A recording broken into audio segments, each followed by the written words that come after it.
Okay, mic check. Can you guys hear me okay? Yeah, we're hearing you. All right. Welcome to a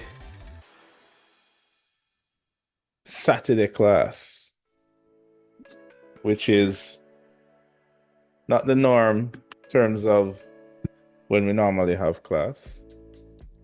But some things in life are not the norm, right? At least I did promise you guys that that it won't be so bad this time around. You should have some fun, and hopefully this Saturday classes, we're going to try to make it as lightweight as we can so that we're not doing a lot of heavyweight stuff. As we went through last class, we're not doing any new software. We're going to be doing mainly concepts and theories.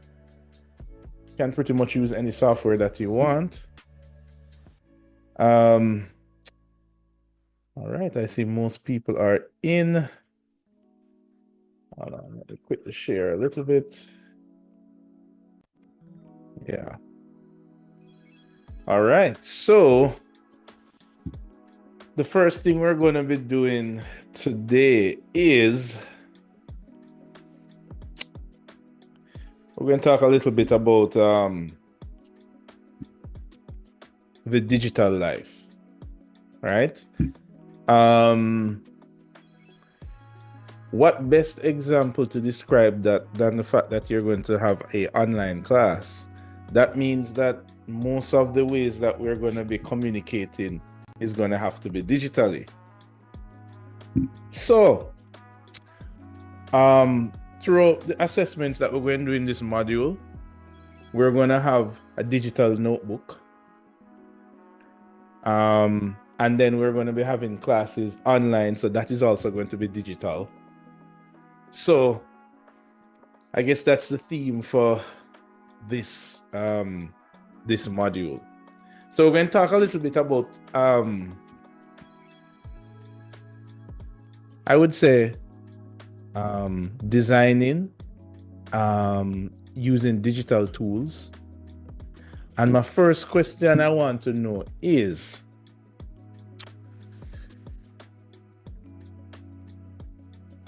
Shanae, how you doing? Welcome. I'm fine. As you come, I'm going to just throw a question at you. What note-taking app do you use, if any at all, Shanae?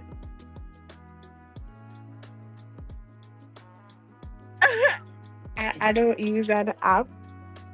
You use a notebook, a physical notebook? Yes. All right, cool.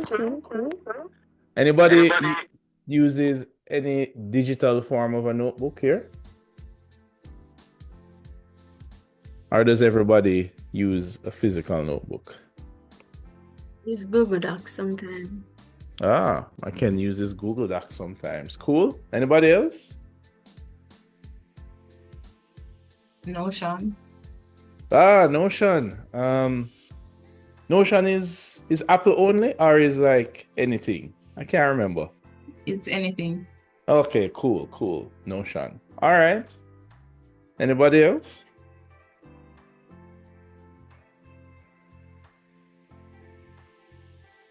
No? Okay. So pretty much most people do hand notes. Well, I'm going to throw out my first challenge to you guys, right? Throughout the assessments that we're going to be doing, right? We are going to be talking about recording notes digitally. We're going to look on some of the advantages, and we're going to use that method throughout advanced computing, right?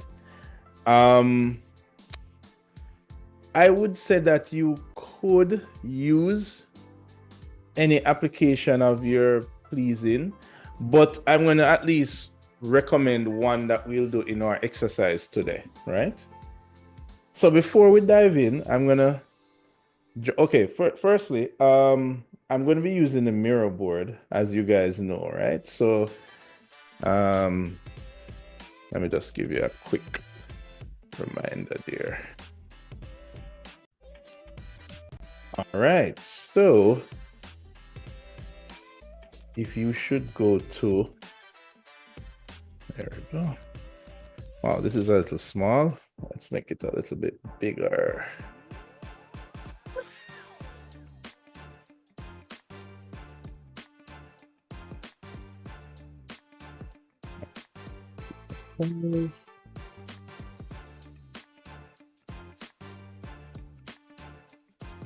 Whoa. Okay. All right. Where are you, Tab? Here you are. All right. Much bigger now. All right. So we're going to head over to the class website. We're going to head over to Advanced Computing 2.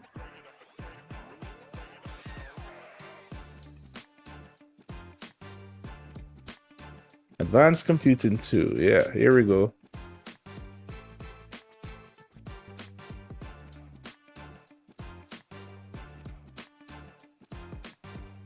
All right, so if we take a look at our schedule, so today we're going to talk about digital note taking. Hopefully, we're going to learn some new techniques of taking notes, right? Not to mention, this is not going to be a replacement for your actual physical notebooks, because I actually have physical notebooks as well. But before you guys leave CSA, I definitely want you to take advantage of being able to use up the technology to store notes digitally. Nowadays, information exists in various mediums, right? And having a digital notebook, you're able to capture all sorts of information. We're going to look on some of that today. If we scroll down on the page, we are gonna, for those of you who want to use the whiteboard, just click. Oh, hold on a second. Let me enable it real quick.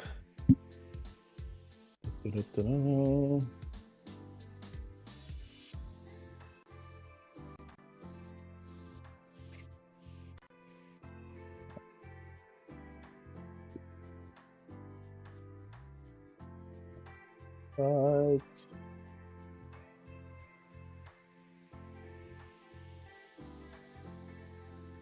Okay.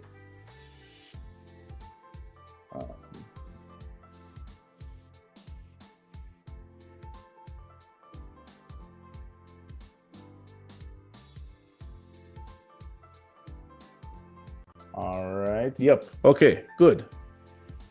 Let's head back and we're going to click on the board. And now you should go straight to the board. So for those of you who want to use the board, you can use it. You can just click on it. And for those of you who want to use the screen, I have the screen here. So I'll be sharing screen as well. As a matter of fact, I'm going to encourage that you use the board. So what I'm going to do, I'm going to stop my share, which is here. All right. Does everybody here have access to the mirror board, the website? I'm going to give you like 5 seconds so you can just jump over there really quickly.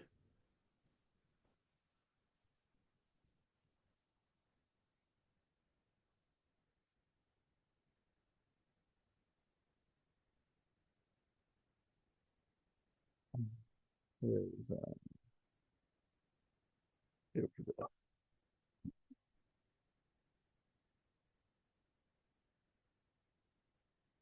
All right. Are you all there? Orlando, are you there? Yes, sir. All right. Now, one thing I'm going to request before you guys leave class today, I need everybody to have their whatever profile picture they intend to use, because when we do our class activity, we always use name and picture so we can put a face to the name so we can have that human connection, right? So the same profile that you use in your Zoom, you also use it for when we're doing the class activities. Human pictures, please, right, Shanice? They are humans. I don't think so. All right. All right. And no pets. I'll change it later, sir. No problem. Right. But we're going to need that. And that also helps me to identify who takes place in the class activity. So remember, your participation grade is dependent on me noticing that you participated. And I might be looking at this and say, who are these mini-me's character again? I mean, Despicable Me's. What them name again? What you call them again? Minions. Minions. Yes, I keep them. Oh, that was my favorite animation. Forgot. Anyway, so we should be looking on the mirror board now, right? I see 6 people, but I see more in the. I see 20 here, so I should see 20 on the mirror board. So I guess everybody's on their way. Come on, guys. I'm gonna try not to be here all night because most of our activities we can actually get through in an hour or two, depending, right? So, all right. So when you touch the mirror board and if you look around, you will notice that there are a couple stuff here. Some of these things we haven't gone through as yet, right? Some of them we will go through. There's a lot of diagrams and stuff like that. Pretty cool stuff, right? So one of the first, if you remember when we spoke last week, we spoke about the different topics we're going to look on. And we spoke about the whole premise of advanced computing. It's where we go beyond the realm of architecture and learn from other industries out there. So one of the first stops we're going to take is in the world of graphics, right? And we're going to go beyond the floor plan, elevation, AutoCAD. You know, we're going to go beyond the tools that we normally use and look at some other tools that the industry is using, and we can also use it as well. So I want to take everybody to me. I see 9 people on the board. Come on, guys, where are you? Bring everyone to me. And show cursors. I think.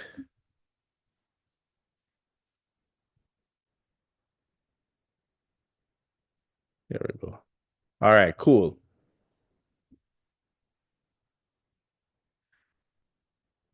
All right.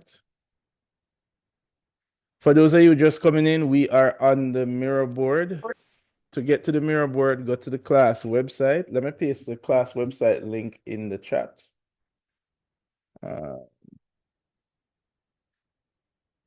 Surely I need to. I'm using the app. Yeah, I am using the app. Right.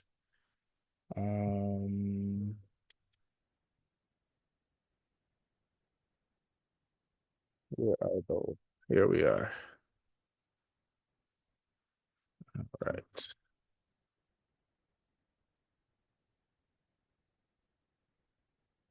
Right. I pasted the. Oh, I didn't see that. The man, he said he uses app notes. Oh, you mean Apple Notes? Okay, yeah. Okay, that's very. So, the man, you're an Apple person, I will presume.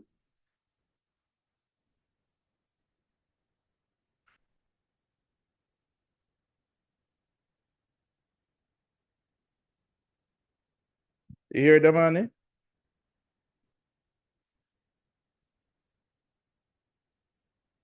All right. All right. I see some more. I see up to 13. I guess other people are joining. Okay, so I want you guys to follow me while we're here on the board. So one of the first things we want to talk about is being productive in a digital world, right? And what I want to focus on is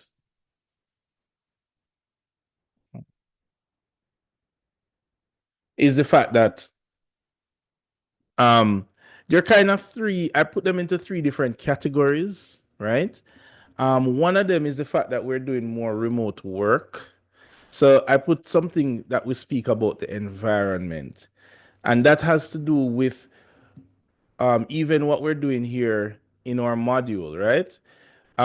Most of us, hopefully by now, realize that for to have the best experience online, there are certain equipment that we need. Some of us probably take it a step further to have things like proper lighting and all of that stuff. Definitely in my case, I had to go a little bit further. I'm not seeing everybody. I'm gonna share my screen just to make sure that everybody is following. So for those of you who are not able to get to the mirror board, at least you can just watch in Zoom.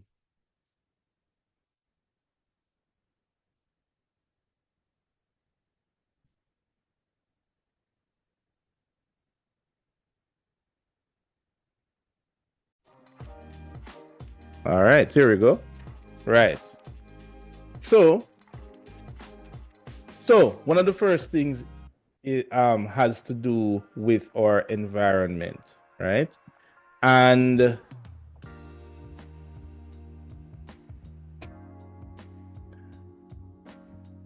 I wanted to show this really interesting design that is here. This was actually a table that I designed a couple of years ago.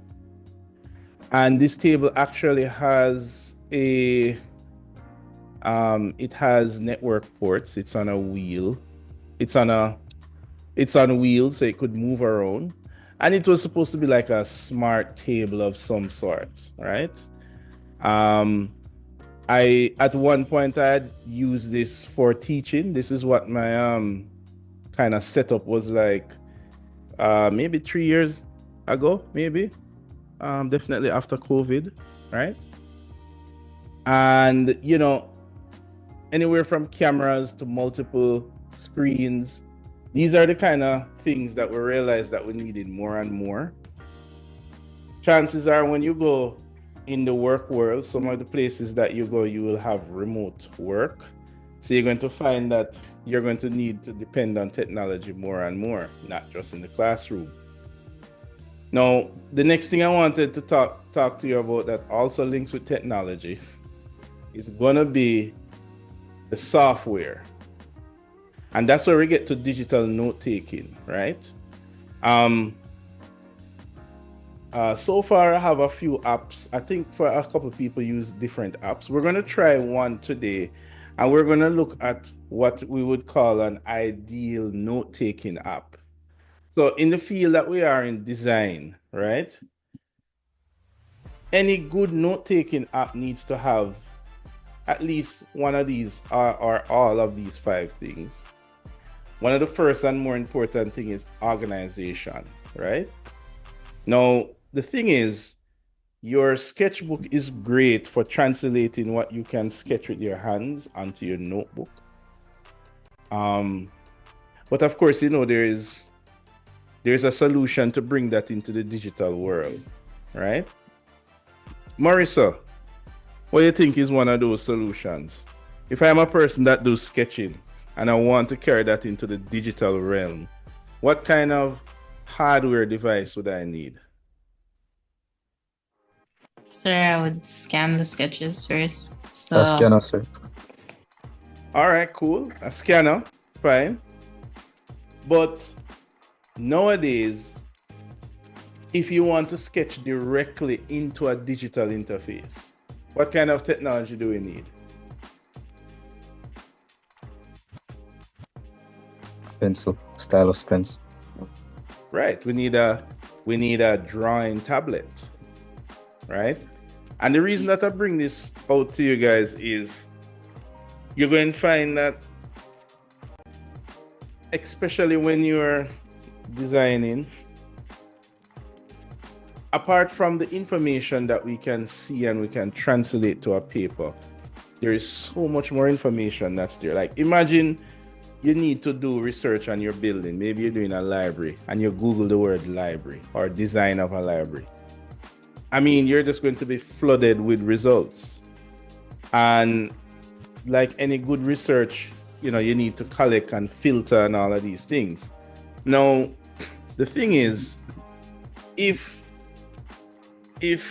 for example, Marissa, you visited a library, right? Because you're doing research on a library, and you took some photos. But then you also noticed something interesting, so you got out your notebook and sketch information about the library. Then you went in and spoke to maybe the person who runs the library. So you got out your notebook and you started to write notes. And then you interviewed maybe another person that has to do with the library.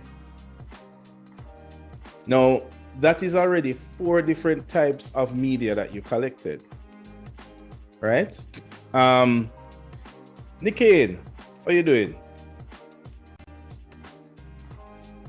Did I pronounce that right? Sir said Nickane. Yeah. I'm good, sir. And you? I'm good. So in my example a while ago, can you tell me the 4 types of information that Marissa fictionally collected from the library? No, sir. You missed it? Yeah, it was cracking up. Oh, no problem. So, Marissa, are you there? Yes, sir. Right. So, that day when you went to the library, what was the types of information you collected? Remind us again.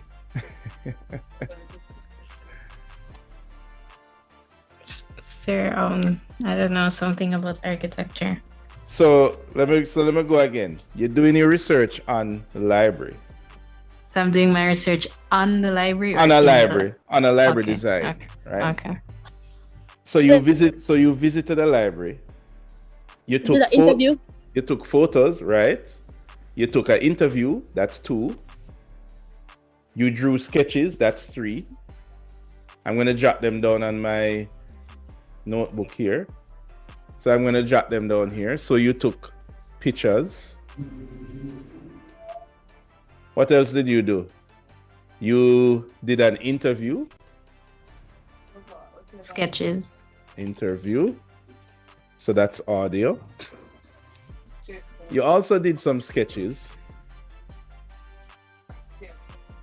And what was the last one you did again? You took some notes. Right? Yes, sir. Right. Now, what I'm trying to say is that all of these exist in different mediums. And the challenge is that you now have to put all of this information together to then start your design. And this is something that we do in architecture all the time. You guys are going to go on a study tour. Then you guys are going to have to propose a building.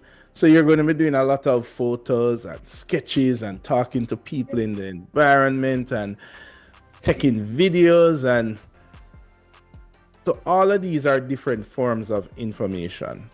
And what we want to talk about today is how can we, be productive in the digital world? How can we collect information in a way that it is not total mayhem and chaos whenever it's time for us to put that information together to form a design? So I am no advocate for any particular application, right? I don't work for Microsoft or Apple. But whichever program you choose, organization is one of the first things. So notes are easy to organize and you can search. So for example, Jerome, can you find design notes that you did in third year for your housing project? Is it possible? You hear, Jerome?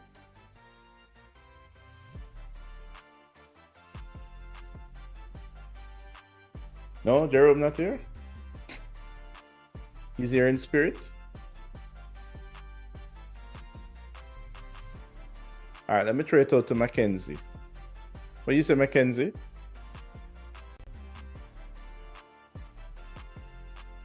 Sir, could you repeat the question, please? Are you able to find notes relating to your design that you did in third year for your housing project? If I refer to my sketchbook, Ah, I was hoping you would say that. Exactly.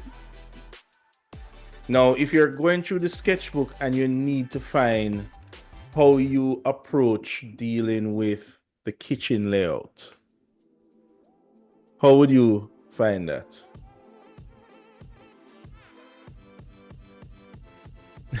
well, Just I'll skip have to first browse through the pages exactly.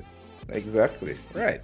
So one of the first key features of I would say ideal digital notebook is the ability for you to be able to search for notes easily using things like tags and word search and things like that, just like when you're searching for stuff on Google.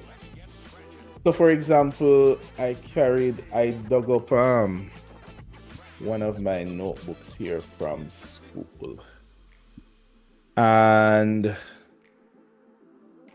oh Lord, this is what Design Studio. I think this is from Design Studio sketchbook. This was probably some notes that I took. Yeah, this is going to look very crazy because there's a lot of notes in here. But for example, this is just all sorts of notes that had to do when I was in school. This was a couple years ago. Now the thing is, not all notes are typed. Some notes are also written in this horrible looking handwriting, but I can still search for something.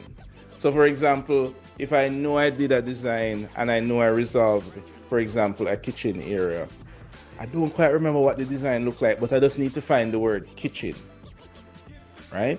When something is searchable, it makes a huge difference, right? Especially when you're going back for years and years of information, right? Like, this is a whole bunch of information. And at the time, you can remember it, but fast forward 4 or 5 years, getting back to it is going to be very tricky. So, organization is one of the first key things, the ability to search for stuff, even if it is handwriting. And this is where I want to get to you guys, that it's not about not using the analog skills like drawing and sketching, but I would like to challenge you guys to transfer that into a digital form.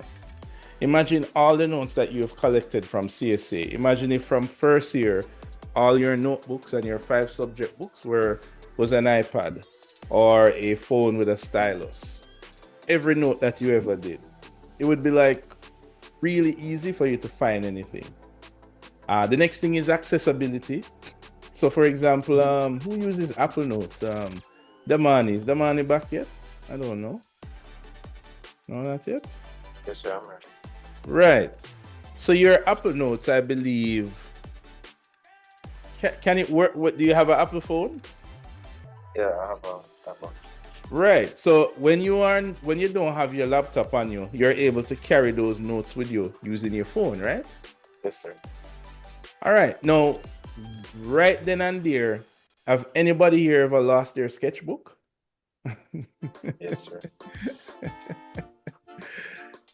Okay, you have gone through the horror. Myself, I have also lost it.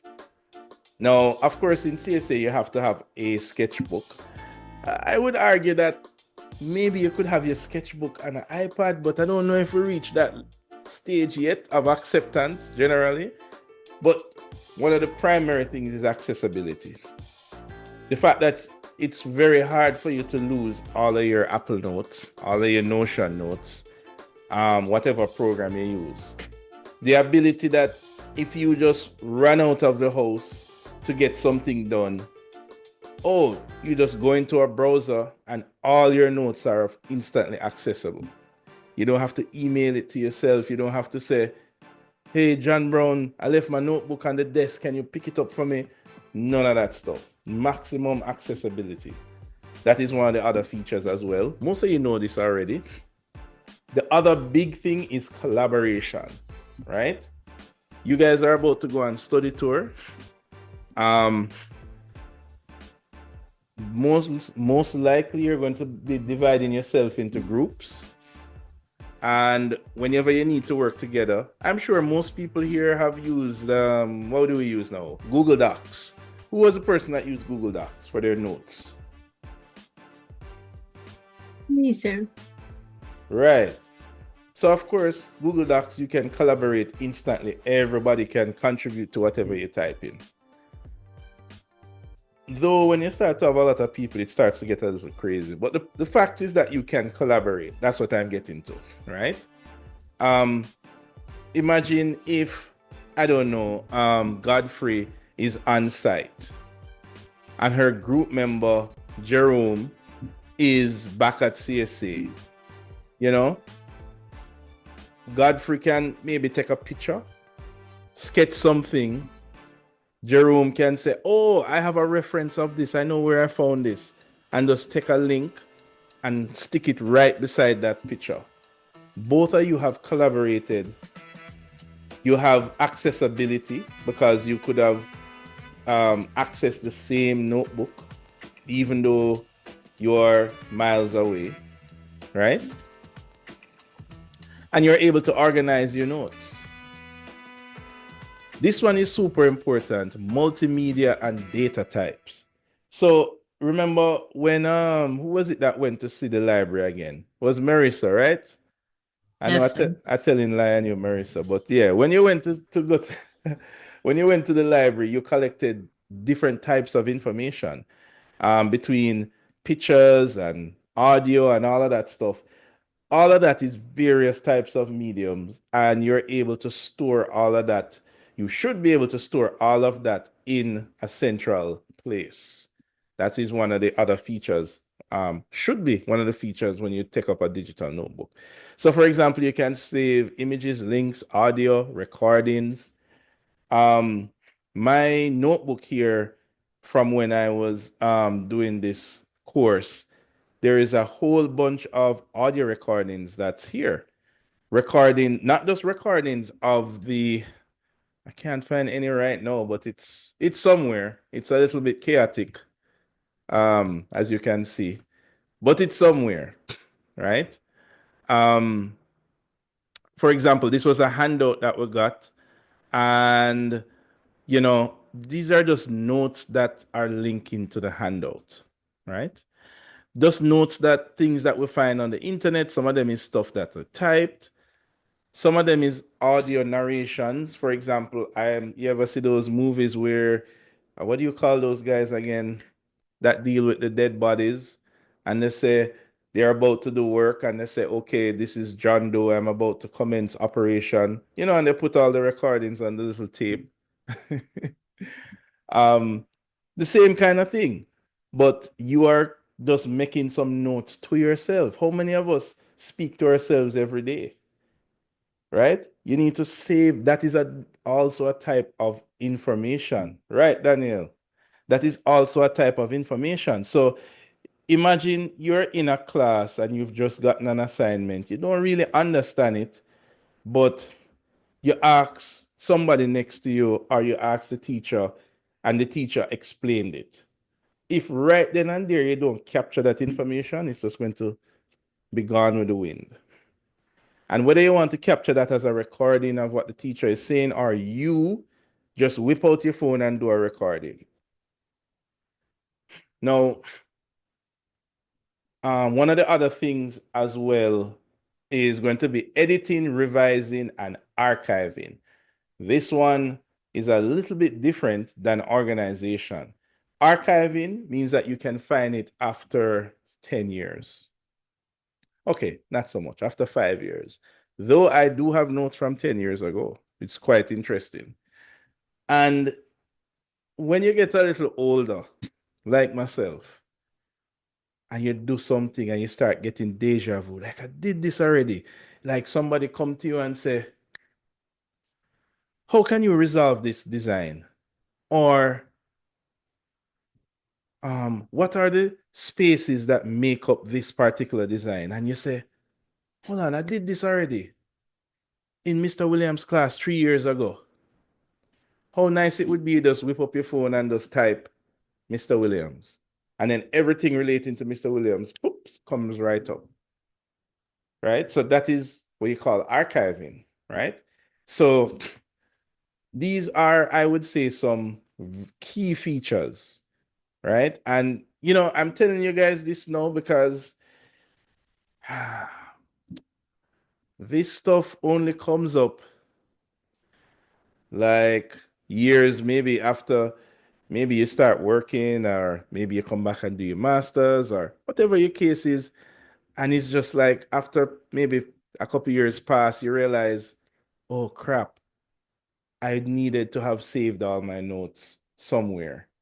At one point, you reach a point in your life where you start to realize that I need to start to organize my stuff. And if you guys can take up this habit from now, trust me, you're going to have an easy life.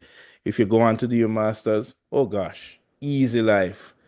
You go in the workplace, keeping your stuff organized, easy life. Whenever you have to do a drawing and you need to do a detail and you're like, oh, hold on, I did this detail already. Where is it? I don't know. It's in WhatsApp? Oh gosh, how much of us use WhatsApp as our note-taking app? Sir, I've done that. Right. So, of course, I don't recommend it, right? It's just that WhatsApp is Not at all, so, sir. but WhatsApp is so what? Accessible. Because, you Sir, always have it on your phone. sir, even though if you go in your search, you can search for certain things, but Right. it's not as reliable as say. Exactly. And the funny thing is, I mean, I have gotten into the habit, just like how if somebody says something to you and you want to record it, you want to take a picture of it, and the first thing a lot of people do, maybe they take a picture and WhatsApp it to themselves so they remember.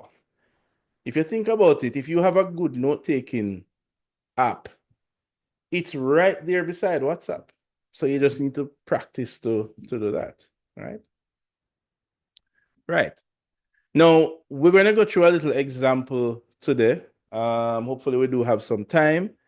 And we're going to use one in particular, right? We're going to be testing out Microsoft OneNote. Anybody here, have you ever used OneNote? Nope?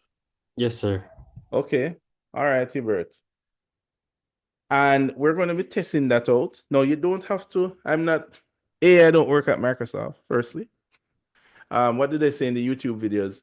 This is not sponsored, right? And B, I'm not telling you that you have to switch to Microsoft OneNote, but I want us to use it. We're going to use it for the activity, and we're also going to use it for what's it called? When during the assignments. So during the assignments, you guys are going to be needing to show me your thought process, and the way we're going to do that is going to be digital. Now, it doesn't mean that you have to run out and buy a tablet, nor does it mean that I will be purchasing tablets for you. You can still use a traditional way of using your notebook, but what are you going to do after you sketch in your notebook? Who can tell me? You're going to? Take a Exactly. picture. Take a picture. You don't even have to scan. Those of you who have the fancy phones, the ones that can do like a picture scan business, you take a picture and it just flatten it out for you. You can use those. But we are going to practice using digital ways of being productive, right? And we're going to start with this, and we're going to do it throughout the module. I'm also going to show you an example in architecture with actual projects. Every year, I try to use my personal experience so that you know that the stuff I'm showing you is not just out of a notebook. It's things that I use, things that people use every day, right? All right, so first thing we're going to do is we're going to check out one. I want you guys to, if you have a Mac, you're going to have to download it. It's free, by the way. So you guys can start to download it. Those of you who have a Windows computer, it's already on Windows. Um, but I am just to make everybody be on the same page. I want us all to follow one holistic method to get our notebook, to get our OneNote notebook up and running, which we're going to use for this module, right? Um, Now, before we do that, I want to show you guys a quick presentation. I do believe.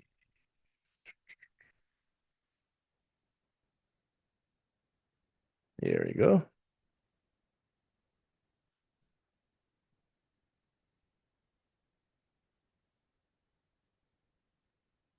Is this okay? You guys can see the screen, okay? Yes, sir. Yes, sir. All right. So I'm gonna call this a ideas book. Cause we're in the design field. So notebook kind of sound a little bit too, like you're only writing. So I'm gonna say ideas book.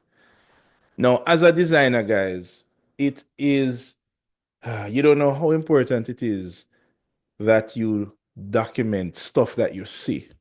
That is the whole point of you guys going on study tour, so that you guys get to see how people in different location treat different forms of architecture or solve problems.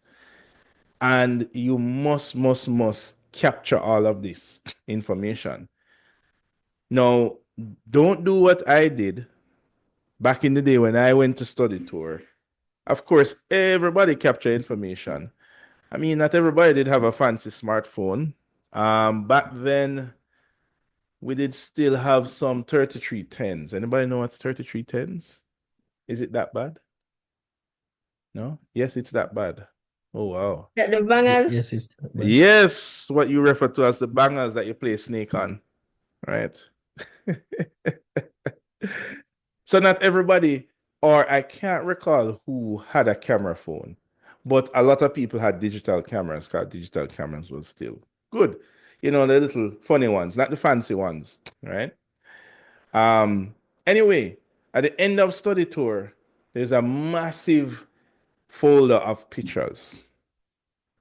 How do you even begin to organize these pictures? And this is what I want to talk to you about, especially before you guys go on your study tour and you collect all of this data and there is no order to it. You guys are going to be collecting images, video, pictures, notes, sketches. It's super important that you figure out a way to organize all of this. And I'm going to call this an ideas book. And it still has those categories that we spoke about. It has a way to search, a way to save different medias, a way that you can do collaboration, and a way that you can organize note, right? So there are a couple ones that are out there. Some person said Notion. Here are a few others. Now, I still overall I've used most of these. I haven't used it to its fullest extent, right? But so far, a combination of price, performance, and accessibility, OneNote still comes up on top. Even to this day, the last time I did this presentation was in 2021, I think, or 2020, 21. OneNote is still there. And not because it does everything right. There are some little annoying things with it, but it just checks all those boxes, right? So some of them check some boxes, but not all. And remember, we're in the design industry, right? Also, we don't always have internet. Yeah, Lynch, go ahead. You have a question? Sir, I think the last time I checked, Google was discontinuing Jamboard.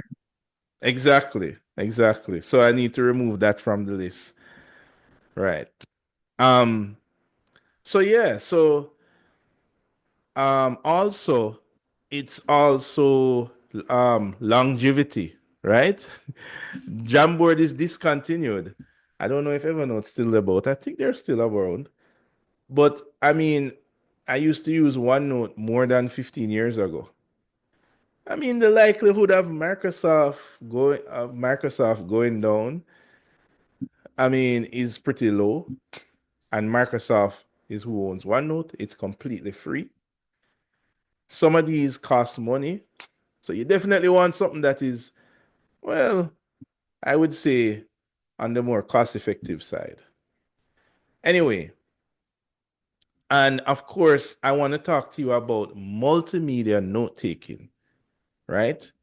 When you guys go out to do a research, whether you're doing an essay for your history or you're doing some research for studio, all the information you come across going to be in different forms, right? You need a way to capture the information where you don't leave data behind, right? Whether it's video, whether it's something that you see out there, whether it's a hand drawing, you need a way to capture the information. And more importantly, you need to be able to tag it and store it in an organized matter so you can find it later. So what's the sense of spending 6 hours doing research and then when you're ready to write the essay now, you just can't find all the data that you collected, them two mix up, right? Um, hmm. Uh,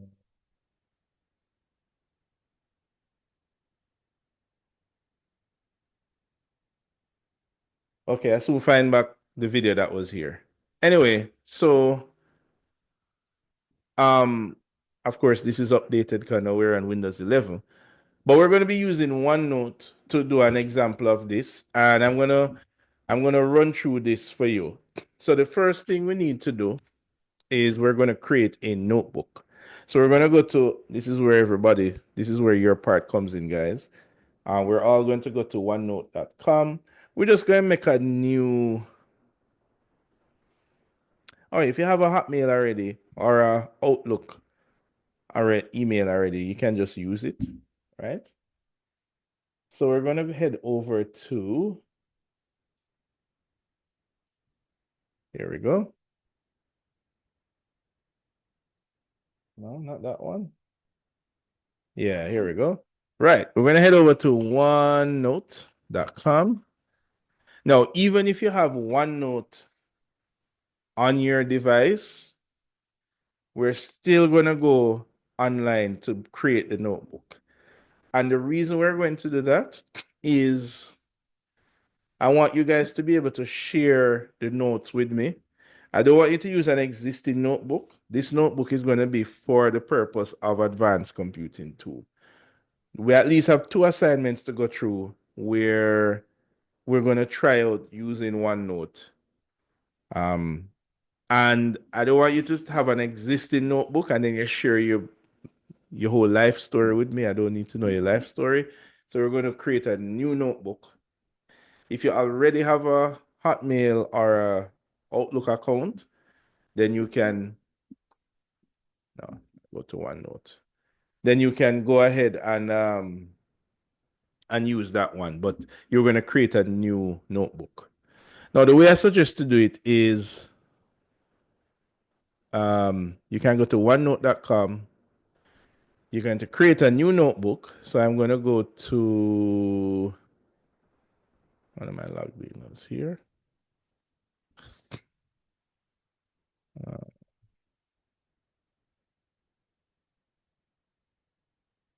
I need to see who I'm logged in as because I have so many. All right, I'm logged in with the UTech one. So don't use your UTech login, please. Use your personal login because when you use a UTech login, if you use your UTech email, it's going to give you a different school version of OneNote. I don't want to use that. All right. So I'm going to go to sign in and I think I'm going to use another user here, right? So I'm going to go to OneNote, not OneDrive, OneNote, OneNote.com. There we go.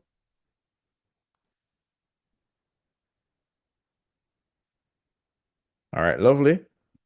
And I don't want this one, so I'm going to sign out. Yeah.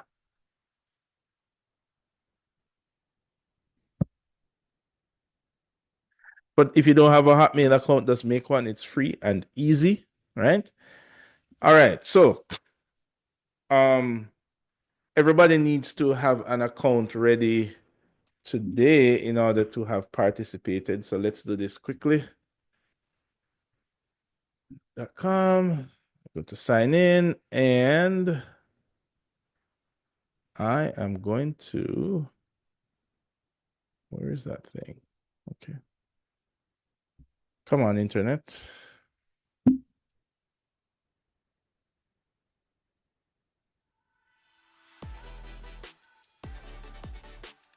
There we go.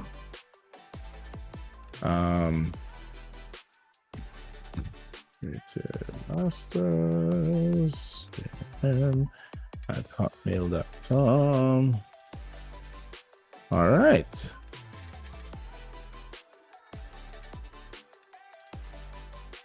All right, so you're gonna go ahead and sign in.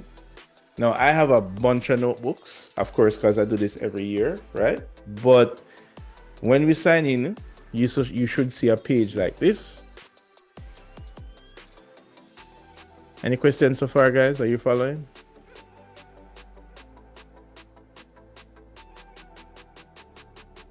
So you're trying to get the account.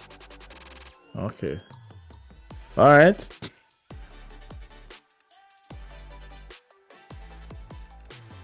All right. While I wait for this. Right. So if you already have notebooks, you would have seen these already. So you're going to go to a new notebook. We're going to give that notebook a name. So we're going to call it, I'm going to call it AC2. I'm going to put my name, Brian Williams. Actually, I'm going to put AC2 2024-25. Because, you know, I do this every year. And I'm going to go to create new notebook. Now, what I'm doing, I'm creating a notebook in the cloud on the internet. Say again? What was that? Sir, not you. Sir, I went on the OneNote and it's showing the UTech. It automatically signed in with the UTech. Yeah, I know. So sign out of that and do your personal one, because the UTech one have all sorts of little restrictions and we don't want to go into that. All right? Yes, sir. Yeah. All right. So I have created a notebook. Excuse me, sir. Yeah? So I logged in with my personal email, but I'm not able to click anything. Oh, when you go to OneNote.com, you can't click new notebook? I can't click anything at all. Does the screen look like my screen when it was on the... Yes, it does. It looks like this, but you just can't click anything. So that just happened to me. Just exit off and reload it again. Oh, okay. All right, cool. Yeah, it's probably just a browser thing. Now, we're not going to use OneNote in the browser, but we're going to create the notebook in the browser. And the reason that we do that is because we want to create the notebook in the cloud, right? We don't want to create it locally on our computer. Now, this is the browser version. I'm going to put this over here. Like that. Yeah. For my thing, it keeps saying, sorry, we can't get your notebooks right now. But can you create a new one? A new account? No, a new notebook. Even though you can't get your existing notebook, can you still click the new notebook button? No, there isn't anything. It's just saying that statement. Try refresh. Same thing? I already did. It's the same thing. Oh, okay. I guess just do a new account. It's fine. It's fine. I know it's annoying, but it's fine.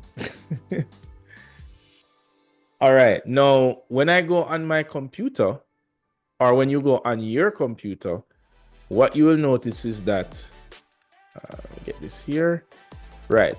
What you will notice is that you also have a OneNote. So on the left is the browser, and on the right is my computer.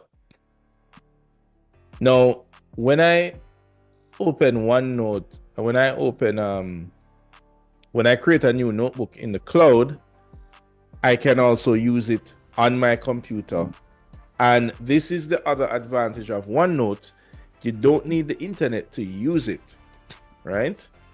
So if you happen to be in a location where you don't have internet, you can still do your notes and then it will auto sync, right? So we're gonna, after you create your notebook, what I want you to do is, firstly, you're gonna share it with me. So we're gonna go to share entire notebook. There you go. There we go. And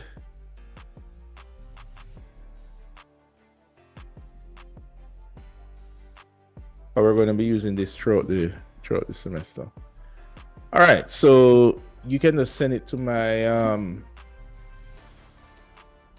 which one am I going to use? I think I'm going to use my personal one. I don't trust the UTech one. creativemastersjm@hotmail.com.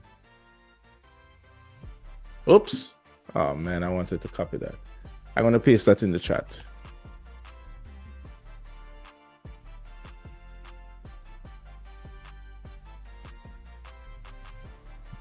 That is my name that I use for my notebook. So share entire notebook and save it to Creative Masters. Yeah. So we should leave it as Sir. overview. Say again? Should we leave it as editor view? Just leave it as edit. That's fine. Just in case we need to do feedback as well. And I'm going to click send. And that's it. Now you can, all right. Obviously I can't send it to myself. That's why I get an error. Now, as I said, we're going to use this throughout the semester, right? If by any chance you realize that your notebook has all the features that you can use during class, then you can use your version of the notebook. But I'm going to encourage you to use OneNote. Now, the last thing we're going to do is I'm going to click the little editing button over here, and I'm going to say open in desktop. So when I click that, what's going to happen? It's going to open the notebook I just created in on my computer in the OneNote application, not the browser. Because remember, this is the browser, and the browser is going to be limited. But the fact that you can use it in a browser means that if you go to an internet cafe, you can access your notebook. If you borrow somebody's laptop, you can just sign in on the internet and use your notebook. But we're going to be using the local version, meaning the version that runs on your computer. So just like how you can use Microsoft Word in the cloud, but you can also use Microsoft Word on your computer, it's the same kind of thing. We're going to be using OneNote. Excuse me, sir. Yeah. Sir. It's telling me your email isn't valid. Did I type it right? creativemastersjm@hotmail. It worked for me, sir. I don't know. Sometimes this thing. It will do for me as well. Right. Don't worry. If it don't work, check if you have a typo. If it don't work, you can share it with me later. Don't get hung up on that now. We're just going to keep it moving. How did you open it on the desktop? Right. So when you are in the cloud, is it here? Where was I? I was here. Yeah, you're going to choose editing and choose open in desktop. Right? Sir. So it should be right on the right side over here. So, because we don't want to use it in the cloud. We don't want to use it in the browser. Because it's going to be all, slow. Sir, Yeah? when you created the Outlook account, Mm-hmm. did you create a new notebook different from the default one that comes up? Yeah. Create a new one. Just create a new one. Okay. Yeah, just to make sure we don't have Sir, any issues. Sir, can you go over that, please? The creating of the notebook? Yes, please. Sure, no problem. So when you go to OneNote, it should look something like this, but your own will be empty because you won't have, yeah, come on. Right, you won't have any existing notebooks if it's new. So when it should look something like this, and you're just going to click the new notebook at the top. Well, my own is coming up. Let's give it a while. I don't know what's up with I mean, the internet is not slow, but I don't know. Microsoft, I don't know. Right, so here it is. You're going to choose new notebook.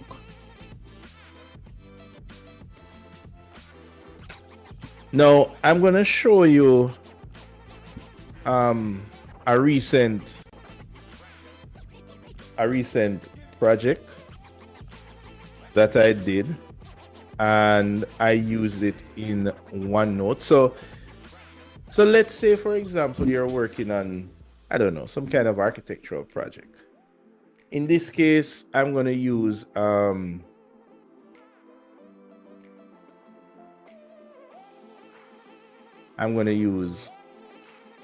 of my designs, a project that I did in the past. I'm going to open OneNote. This looks a little weird being black. So I'm going to change, where do you go again? View, and I'm going to change it to,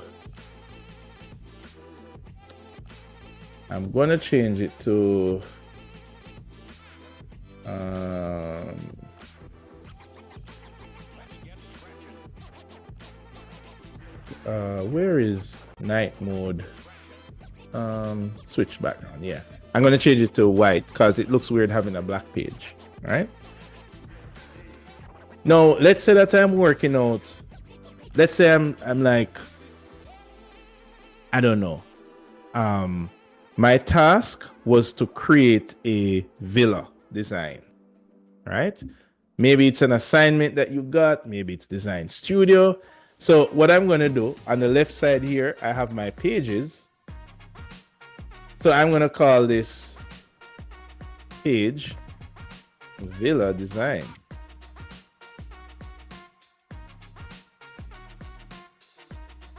Now, let's say that I also have, I don't know, I'm doing something totally different. Like, I need to remember to buy groceries for the house.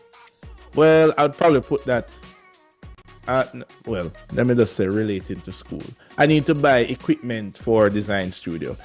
I will probably put that in another page and just say equipment list for design studio. Right? So that's the second page.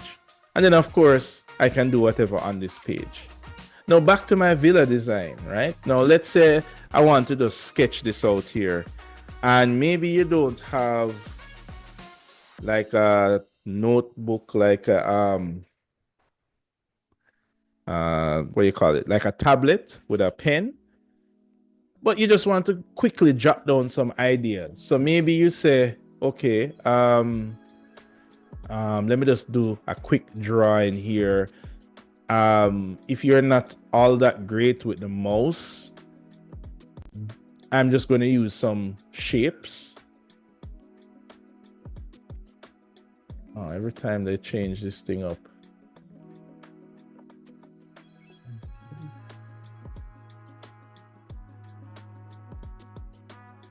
All right, it's over here.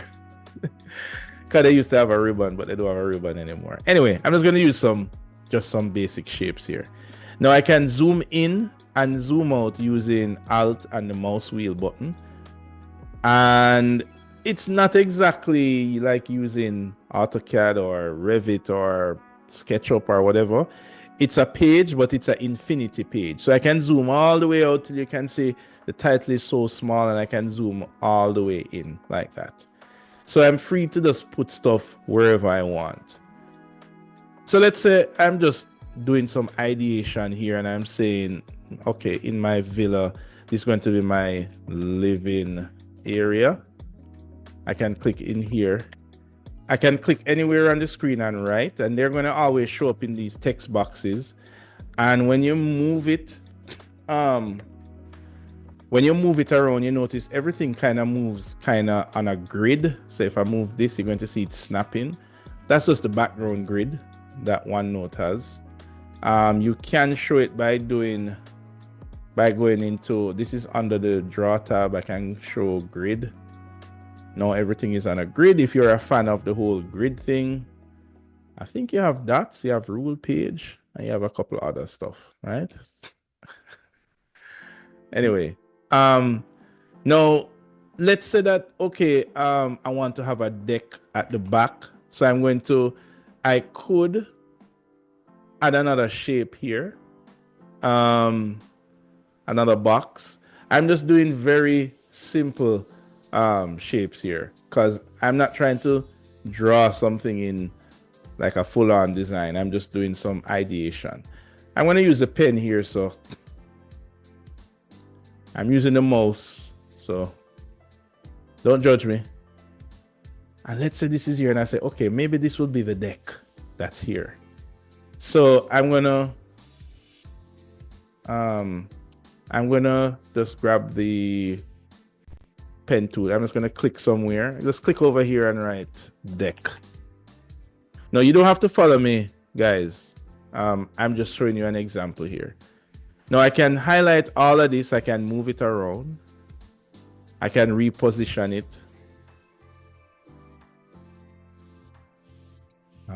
Let me do another space. So I'm gonna just copy this, paste it here, and I'm gonna just stick this over here. So maybe this would be the living room. Then I'm gonna just I'll copy this. Oops, no, I'm gonna Control C, Control V, maybe. Yeah. Oops. Maybe kitchen can be here. So I'm just doing some basic ideation. Now, let's say that I also got some information about a villa. So let's say I did some research. I'm gonna go on the internet here. Type villa design. Oh. Got some pictures. Maybe I saw an awesome article here on the zine, which is a great resource where you can find stuff on. Maybe you found something interesting that you can use. And you say, oh, this is great. I love this. I want to use this idea. So maybe, on some websites, you're able to copy the image, but maybe on some websites, you're not. Of course, most people know about taking a screen capture image already. So you could either do this in OneNote by going to insert pictures. Now where you go? You go to screen capture, screen clipping. But actually, if you're using a Windows computer, what I'd encourage you to do is, anybody knows the shortcut for screen capture on a Windows computer? Who here knows it? Print screen. A button at the top. Right. You can use the print screen button. You can use Windows key Shift S for those of you who like shortcuts, whichever one. Or Windows key print screen. I don't know. There are different ways to do it. For those of you who don't know the shortcuts, you can go in your Windows menu and type snip. And if you're using the newest version of Windows, there are some additional goodies that's there. So I can go to snip and I can just snip this picture. So it doesn't matter if the website allows me to copy it or not, right? Now I can, oops, there we go. I can paste this picture here I'm going to hold control and mouse wheel to kind of zoom out because it just kind of place, it's kind of big. So I'm going to make it a little smaller and I'm going to stick it right here. Now, if I chose to use the clip tool from within OneNote, I'm going to show you something interesting here.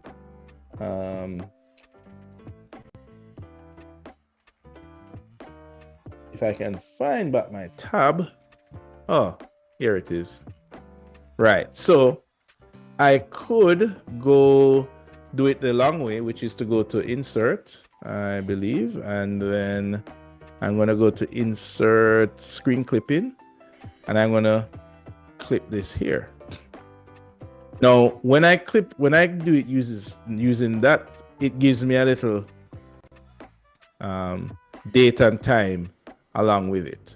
So that is a little different than the one that I took with Windows. So I just want to show you guys that. Now notice how it put it in the same kind of window as the previous snip. I can just drag it out if I wanted to do by just dragging it out here. Right? I'm just going to leave it there for now and just put it there. Yeah, don't worry about if it's not sharing Kemo. It's fine. We can share it a little later. Now I want to show you one more thing. For websites that you can copy the picture on, like this one, if I copy this and stick it on the page here now, that's another way you can get it as well. In some, okay, so what I'm going to do now is just show you text. So image, this is one type of information. So let's talk about text. Now, let's say that you like this article and maybe there's something interesting about this article, this here. And you copy this. You stick it here. And I'll just put this over here. And what you notice is that when you paste it in OneNote, it keeps the reference to where you got it from. I can't tell you how good this is because if you have a bunch of notes and you can't remember, especially when you're ready to do your references, this is super helpful. So it automatically keeps the source for you. All right.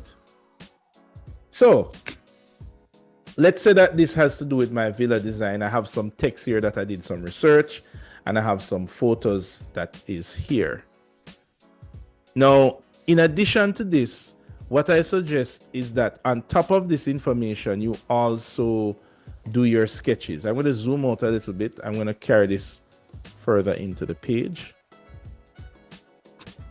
So I'm going to move this picture here, and let's say that there is something in this picture that I found very intriguing. Maybe it's the railings or the foundation here, and I wanted to make a correlation with my design and this picture that I found. So this is where I would now go into draw, and I would maybe use a different color pen this time, maybe orange. And let's say that I circle this area here, and I draw a line and I circle this like that. Now, this is also a part of digital note-taking that's important, because just throwing the picture on the page, it doesn't communicate to you who took the notes. What is this picture about? Why did I put this picture here? Is it that I like the background? Is it that I like the windows? What is it about this picture that I like? And you're like, oh, it's about the foundation, right? You following so far, Jerome?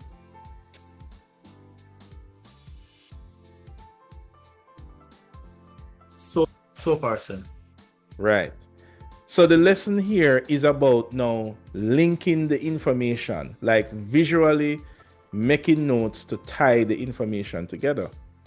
Now, this is visually linking the information, but also you need to, think about you in the future, looking at this 5 years. You will not remember. You say, okay, what about the column did I like? Well, maybe you can make a note to yourself. So I could say, okay, insert recorded audio. And this is a recorded audio that is being recorded now, and I'm reminded myself that this column is the technology that I want to use for the foundation of my building design. I click stop, and there we go. If I hit play on this now, it will play the recording that I just did.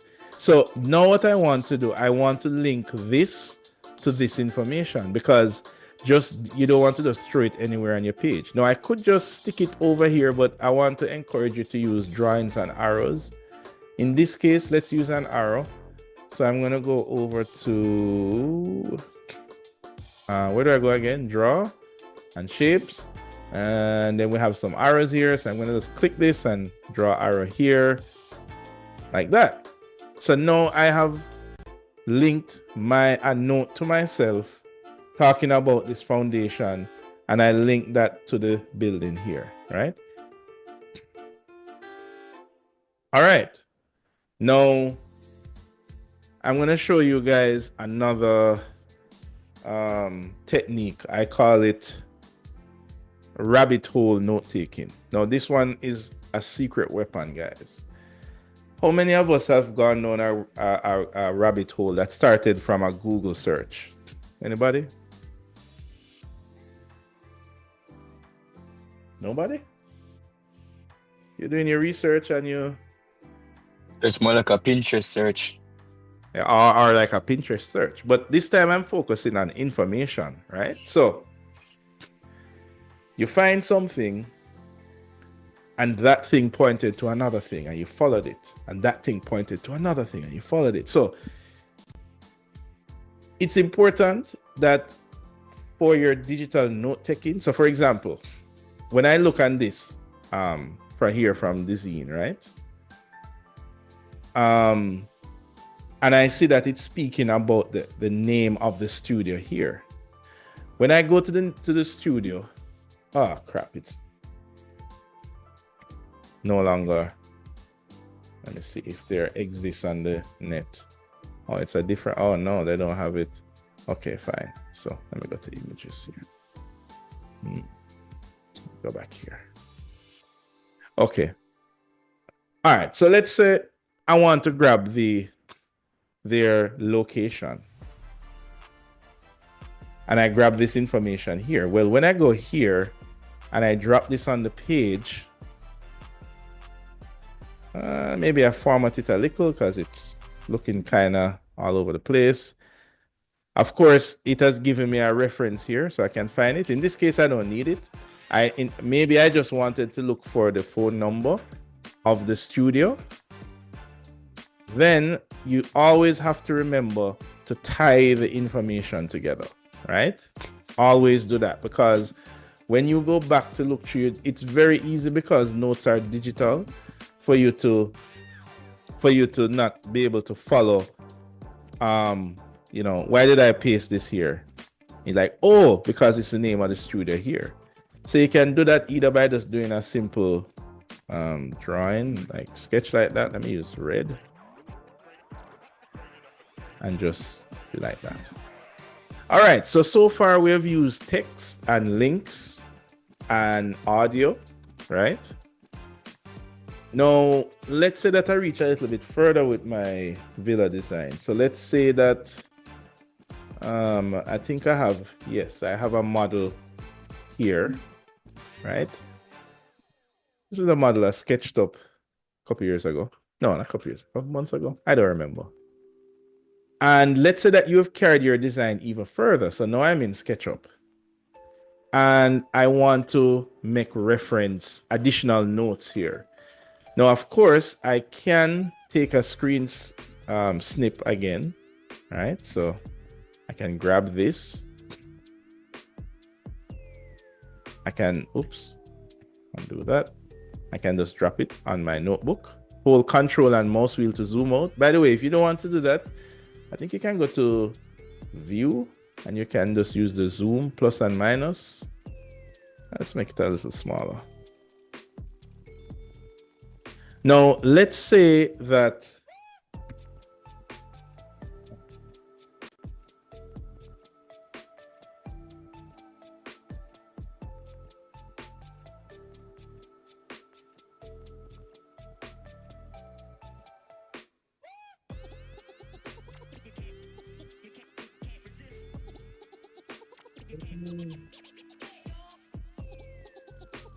Oh.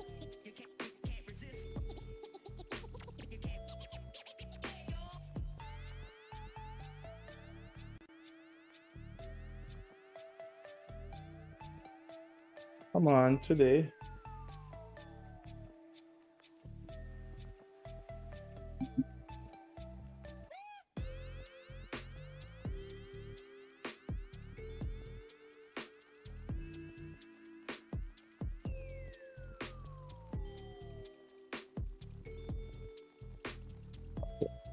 I will use gosh, I forgot the name of it.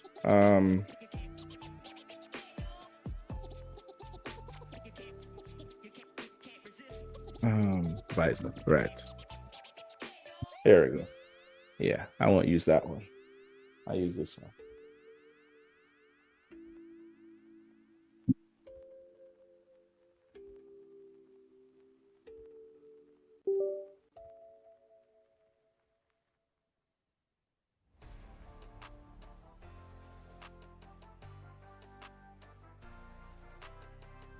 Ah, good. There we go. So let's check on the collaboration aspect now. So this is my phone here, and come on. There we go. Now I'm going to go to OneDrive. That's here. So this could be somebody else on your team that's also using OneNote.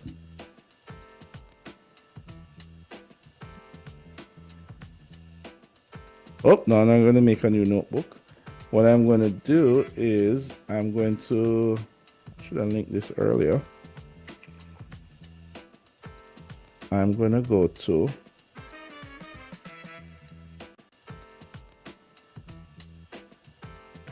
more notebooks. And I'm going to go to AC2 2022-23. Hold on, it looks a little blurry. Where is that thing that I can make it sharper? It's up here somewhere.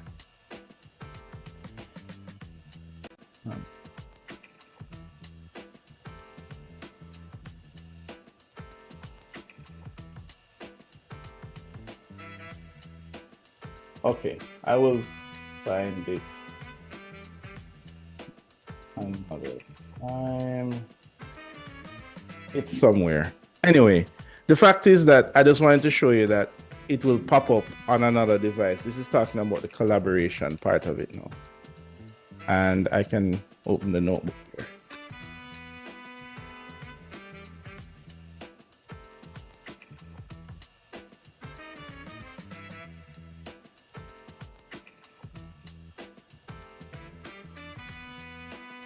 Okay. All right. So while I wait on it to come alive, the other part I wanted to show you is, let's say that I wanted to make, let's say that I develop my design even further and I have this SketchUp file that's here. Well, the other good thing about a notebook is that you can actually store data there as well. This SketchUp file is currently stored on the computer. And what I can do, I can just drag the SketchUp file onto the notebook. Now, of course, you're not going to be able to open the SketchUp file on the notebook, but you can actually store the file here, meaning that anytime you open this notebook, the SketchUp file will be here. So it's almost like a way of storing your actual working files, which is pretty cool, right? So, for example, if you have a group and a lot of you are working together, and let's say that you want to store the AutoCAD file or the Revit file, you just drag it on your page and then it will be available there as well. Now, not only working files you can store there, but you can also store PDFs and just any different type of file you can store literally here. Now, the other type of notes we want to talk about is videos, right? So for example, a lot of us nowadays, there's so much information on sites like YouTube and these places. So if I type villa design, that's here. And that looks like an AI picture. And for example, you wanted to, you found something that could contribute to your overall design. Well, you can also copy the video itself, at least the link. When you stick it in OneNote, it actually pastes the video there as well. So what you can have is a notebook where you can actually press play. You can actually view the video directly on your notebook. So this is cool because you might have, this is another type of information that you can save directly on your notebook. And don't forget to tie it together. Like, don't just put the video there. Like, make a note about the video. So if somebody else is looking on this design, on this notebook, they'll be able to follow along what you're doing here. All right, everybody following me so far?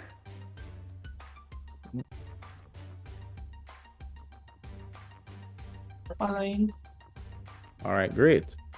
Now we are going to be using, all right, and this should sync automatically in the background. You can make it sync manually. All right, you just sync.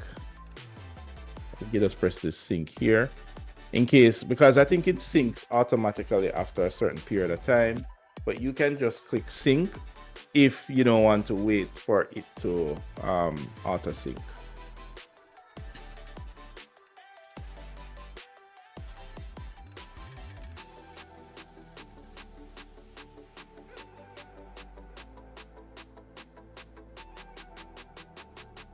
Okay, so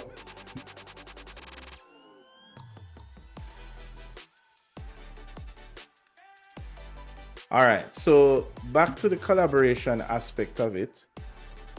If I disconnect and reconnect again.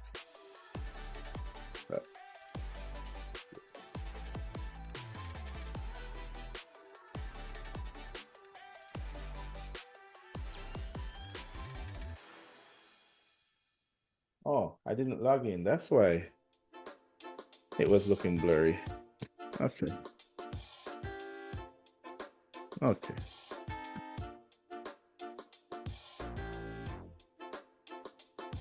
All right.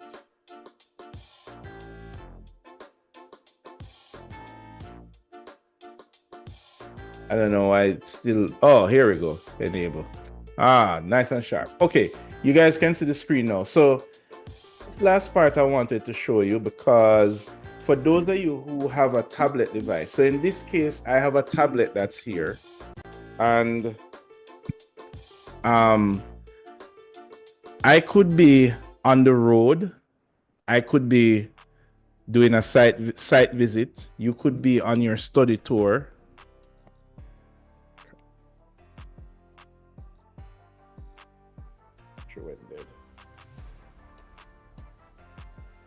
Right. And it could be that you have somebody that's there taking notes. So maybe you have a person that is, and I'm drawing now on real time. This could be another group member that's maybe somewhere else. There we go. Now, it doesn't matter if you are offline. Eventually, it will sync. I'm going to just write some stuff. So I'm going to write notes here, and then it could be that you're doing a measured survey, maybe you're sketching out the elevation of a building. But what is cool is that both of you are using the same notebook and you are synchronized almost real time. So can you see it maybe took like 5 seconds for everything to pop in a while ago? Right? Now, the reason I'm showing you this is because like I remember like think of it as you having a notebook that everybody is synchronized to. Now, this is for people who have a tablet with a stylus and you want to and you're comfortable with drawing digitally. But you could actually be doing this while another member of your team is doing other types of research. Maybe they're looking up something on Google or whatever. So you can kind of see how you can use multiple modes of collecting data, but yet you're putting them all in one place, right? And all of this stuff is free to use. It is like all these features are open and free to access and everything. All right, so that is pretty much it. Now, what we're going to be using this to do, I'm hoping everybody would have gotten kind of familiar with it, right? We are going to be looking on our first project on Monday. I want to give you just a quick preview of it now, and then I'm going to let you guys go.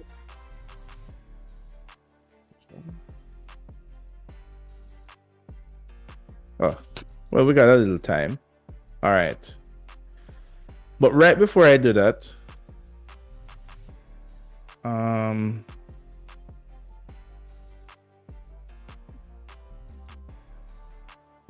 are you guys set up on the OneNote? Anybody having any more technical difficulties? Sir, it's not opening on the desktop for me. It's giving me an error message. Okay. All right, cool. That sounds like problems that usually happen when we're doing stuff on the computer. All right. Now, just use the one online for now, and then we'll kind of figure out what's happening with that. Maybe it's just giving trouble at the moment. Now, we're gonna move into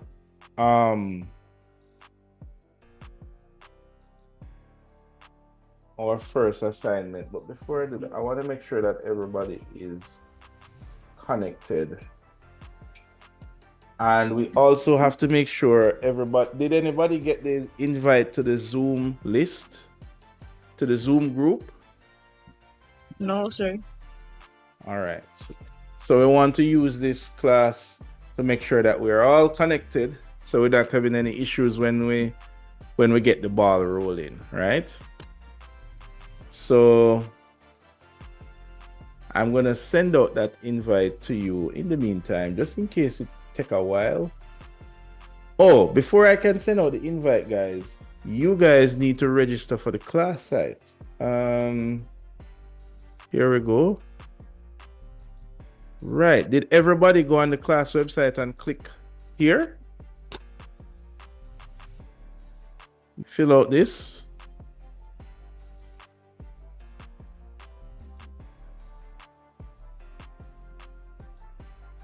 Information. Did everybody do that? No, sir. Please do it, because that's how I'm going to send you. That's how I send you the invite for the Zoom group. The Zoom group is how we will DM each other outside of class. All right. So if I look here in Advanced Computing 2, I see here that I only have about 10 people. No, 8 people that has registered for the site. Actually 9, because Omar registered twice. Sir, about that, it should be in semester 1 because that was the only option for us to register. We weren't seeing semester 2. Oh, you weren't seeing semester 2. Yes, sir. Currently, I'm on the site right now. and it's only giving me. Oh, you're right. You're right. You're right. You're right. Okay. I was wondering what happened to everybody. All right, refresh, and you should be good to go now. Sir, so all of us should redo the form? No. I will just edit it on my end. So now you should see the option for semester 2. So I want you to go ahead and do that now. And then when you do that, then I'll be able to send you the Zoom invite because I will have your email, and then everybody will be connected in Zoom. So we're connected in Zoom, and we're also connecting with our notebook. All right. So one thing that I want you guys to leave here thinking, remember, the mirror board is here for you guys to go through on the mirror board, right? For using digital notes, you can store specialized file types. In our case, you see how we just store the SketchUp file there. We can store audio recordings. We can store text. Of course, it's a notebook. We can also store a link to somewhere. Whenever we paste information from a website, it will auto-reference it for us. And we can store images directly.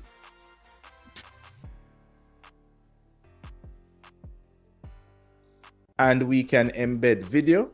If we copy the link, paste it on the notebook, then we will have a video that is playing on our notebook. Now I want to give you guys one more, I call it a bonus tip before we move on for storing digital notes. I call this a bonus tip because, you know, it takes a little bit of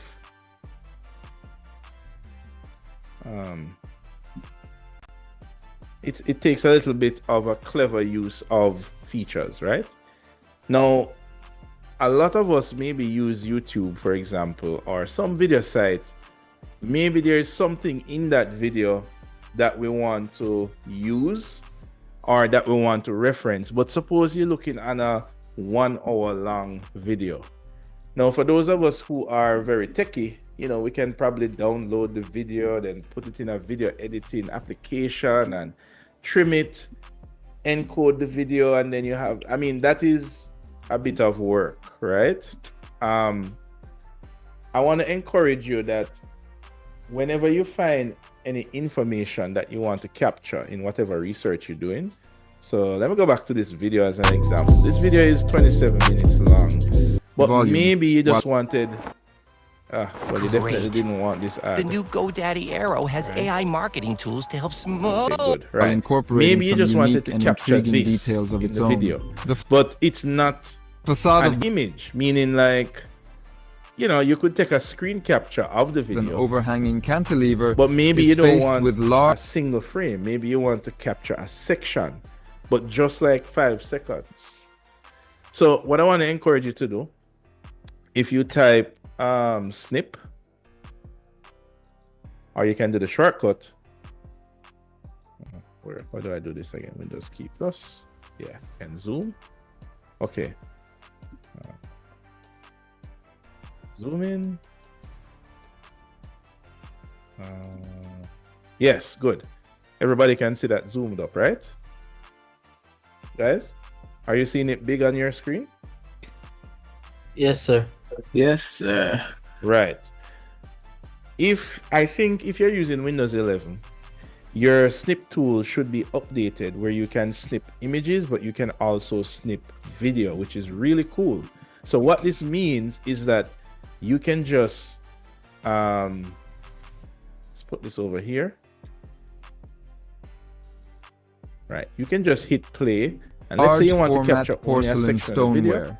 Then all you What need does to do wide is format snip mean? the video. Wide format refers to a So I can format with draw dimensions this of here and 3.28 see by record. I can also record 6.56 feet. voice or Thanks to the audio with it interesting if I want, but stitching, no, I'm not, the and use I of click Windows start. plasticity, So and the now what's formation of happening is that slopes, I'm we are actually able to create snipping a kind of monolithic video, heavy which is volume pretty cool, while incorporating some unique And and when I finish, I intriguing can just details hit of its stop own. right here. The So not facade only of the can block, you- which contains 2 bedrooms Not and a only can bathroom, you snip is images, but you finished can with snip such an video. interesting And material. now I can It just looks copy this absolutely like video, wood. and I can also store it on my notebook. I can let me insert it as a file. There you go. What's up? What's up? So now you are able to store video. Let me see if you can you no, let me see if it changed. Can you store it as a printout? No, you can't, obviously, because it's a video. And now you have a video. Now this video is stored in your notebook. Now, of course, this video is really a link. So if you don't have internet, you wouldn't be able to play this YouTube video link. But because you snipped a video here and you saved the video to your notebook, technically, I could even go to my... So let's say you have another group member that's using their phones, which you can see here. So this is the phone that's over here, and this is the computer that's over here. All right. So on my phone or tablet, I can go to the video, and I need to go to, we call I'm in draw, so I need to go to home. I need to go to text. Where is text? Stop. I need to stop drawing. Right. And now I can open this video. I can play it in, I'll just play it in this. And voila. Now I have that video in my notes. So the whole idea of this, guys, is being able to capture information in one place that is linked to each other, no matter what the media is. All right. All right. So, all right. Terrell, you following so far? Everything? Yes, sir. All right. I hope you guys have learned something new. And I'm hoping that you guys will use this ability to transform how you capture notes and information going forward. All right. There's a lot more that you can do, but I'm not going to go into it. As I said, this is not a sponsored video for OneNote. This is only for you guys to transform how you capture notes. By the way, that's a key point. Remember that the more information you collect is the bigger your notebook will be. So if you capture a bunch of videos and store it on your notebook, those videos will make your notebook very large. And yeah. All right. So I do believe, has everybody successfully shared the notebook with me? Some people still having some trouble? No, sir. All right. Now, some of the tasks that we will do throughout the module, it will require you to share your notes. And in this case, even though you share your notebook with me, you will need to submit a link to your notebook, because that is the evidence that you have submitted something. So I want to make sure everybody has their notebook up and running. All right, so let me take a look again on the class list. No, that's not it. It is here. All right, lovely. I'm seeing more people. All right, so I'm going to send out the invite now. Let's get that out of the way. Sure. Yes, go ahead. Yeah, for some reason, I can't use the CSA website from my end. Every time I click on it, it doesn't load. I don't know if it's a Wi-Fi issue. So I don't know if you could send the link. The form directly? Yeah. No problemo. Thank you. No problem. I'll just stick it in the.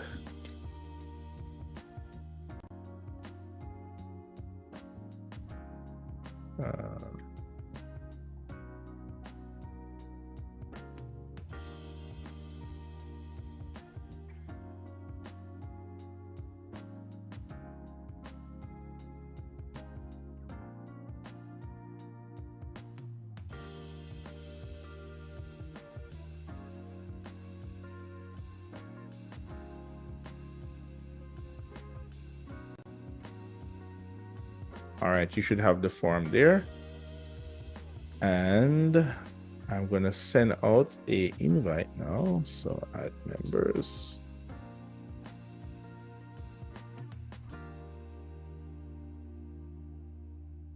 There we go. This is it.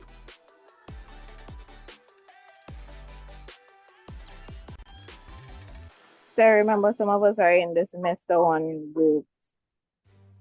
Oh yes, my bad. All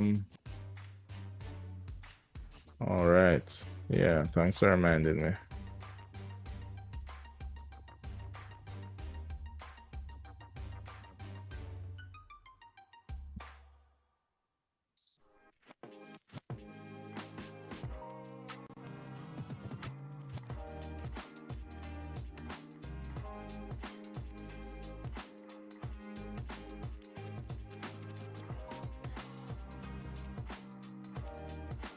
It says some of you already got the invite. Mackenzie here. Yes, sir. Right. It said did you get that invite to the class group? Just check your email. I'll check. Yeah. Because when I'm sending it, it said that some of you already got it. Because I can't send it to the same people that I already sent it to. Even though I would want to send it again, but.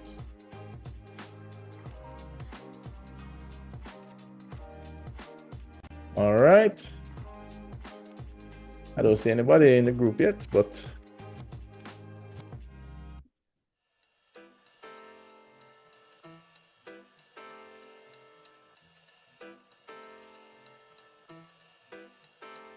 I mean, it's telling me that. Oh, can I add you directly from Zoom?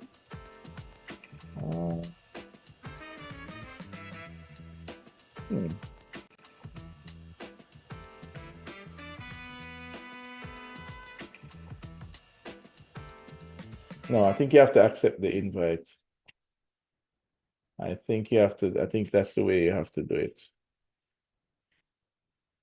Even though I can see you on Zoom. All right. Okay, guys.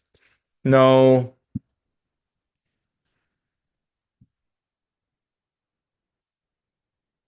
we are going to look on our first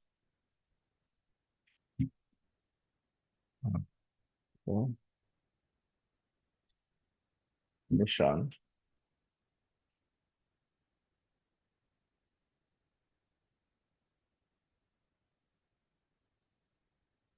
Sir, Yes, go ahead. I did my Yahoo email address instead of my Gmail. And it's not allowing me to sign in.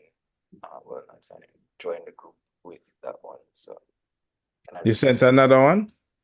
No, I didn't. So can I just send an next one? Yeah, no problem. Let's send another one.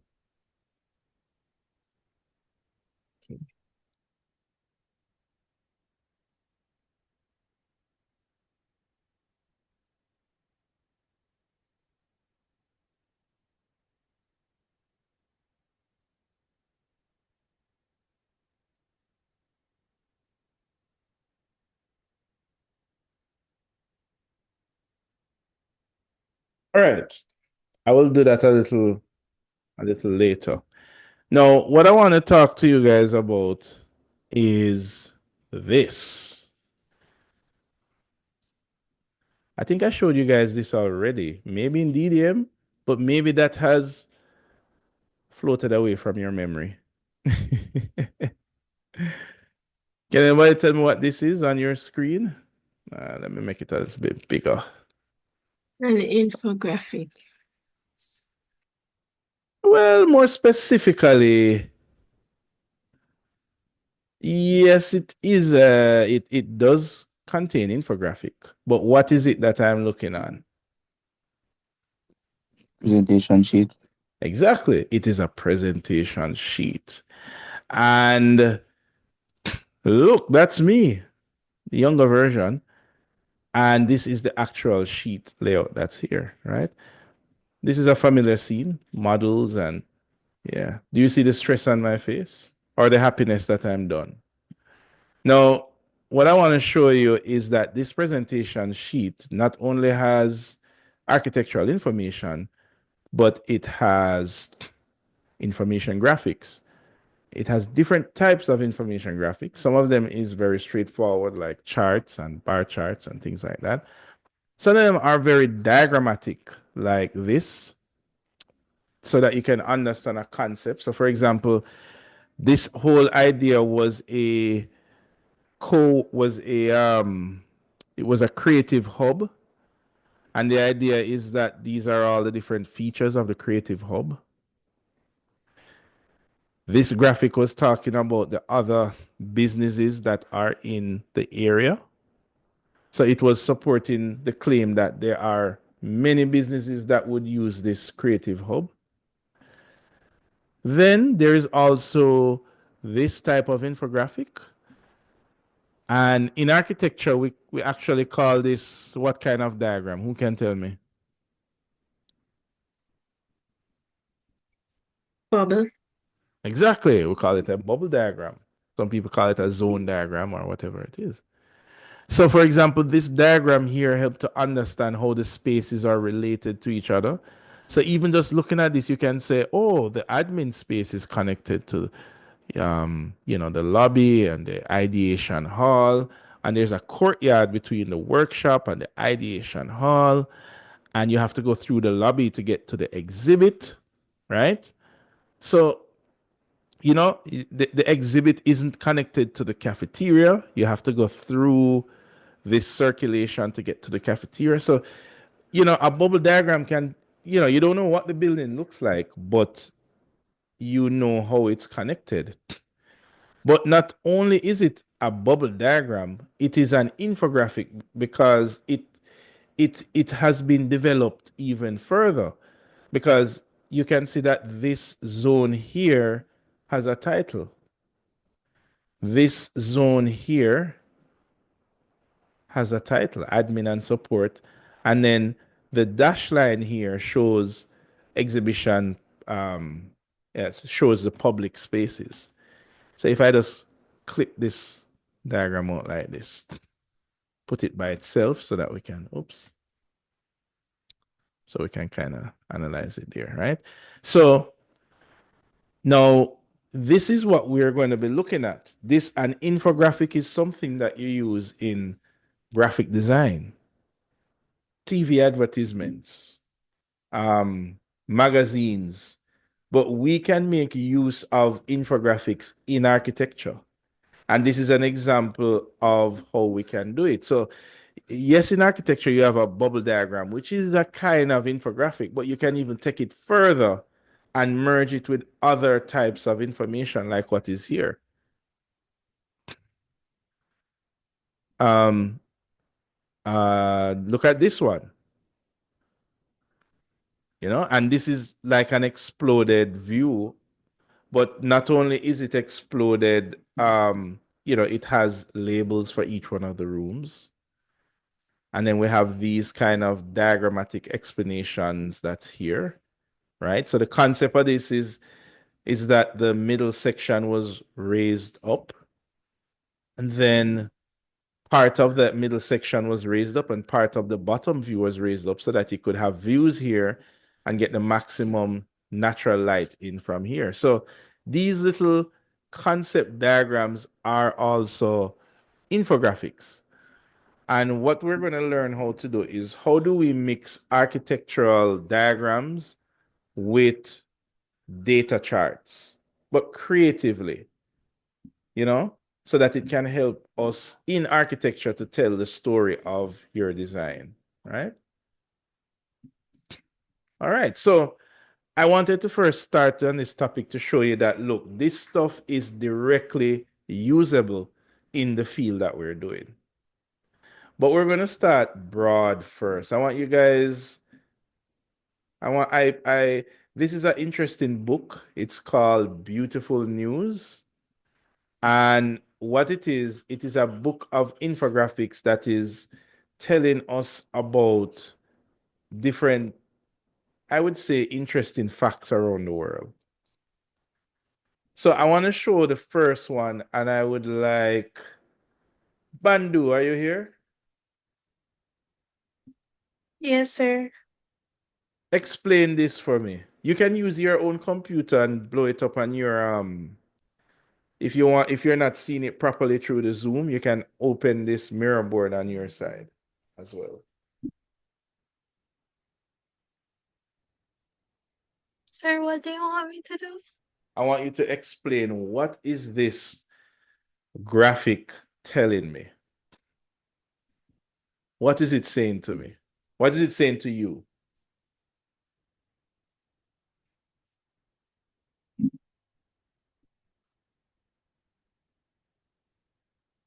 You're processing it?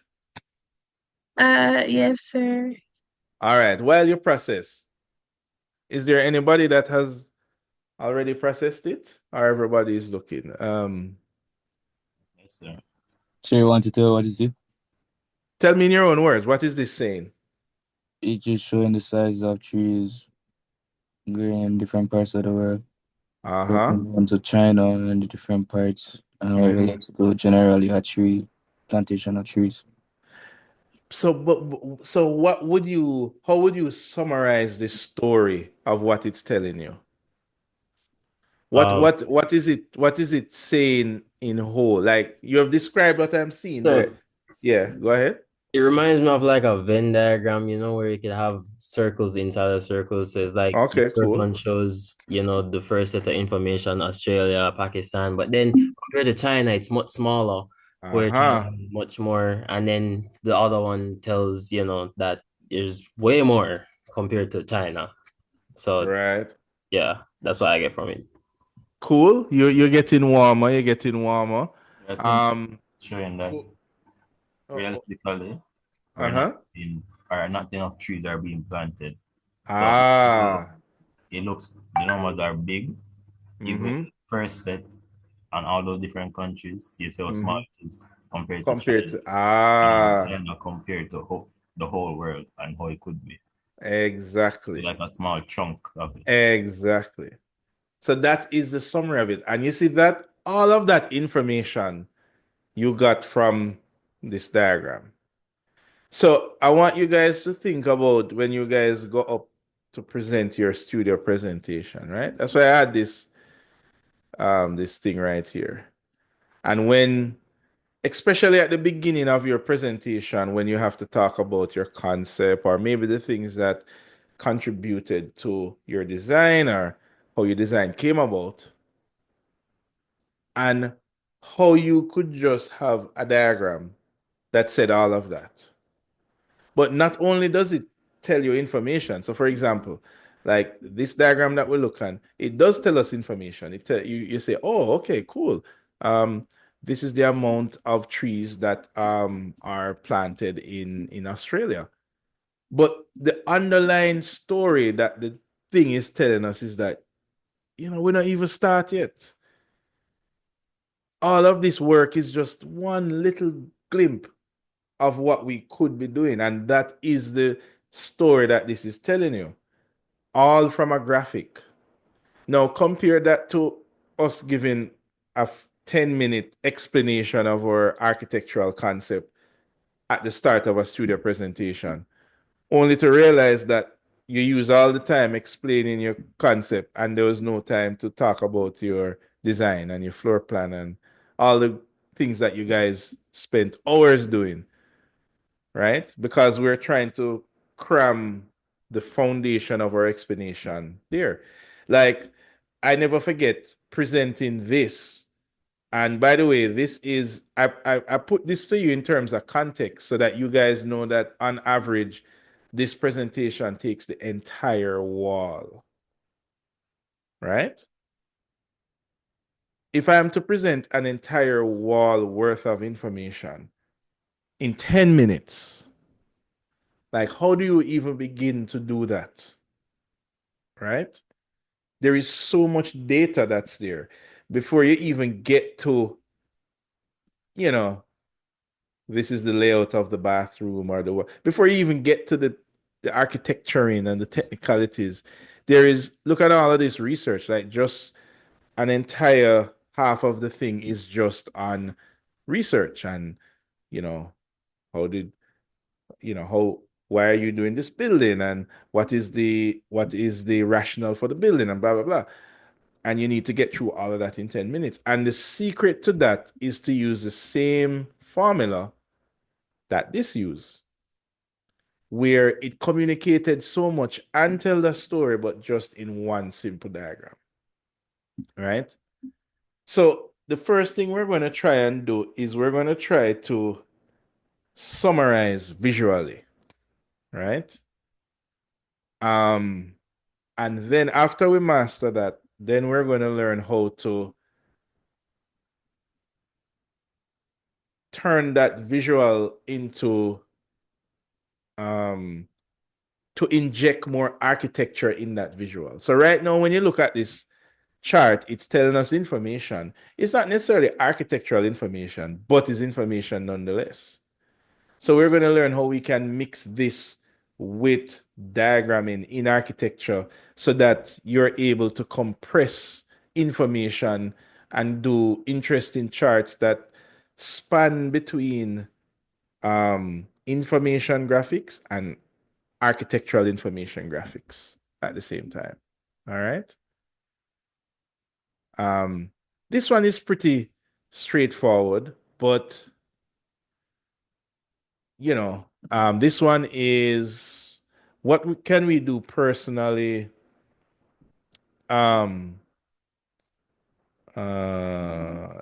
We need to get the average global emissions per person down by a certain amount. So this is pretty straightforward. Who want to take this one on? Somebody who didn't go before.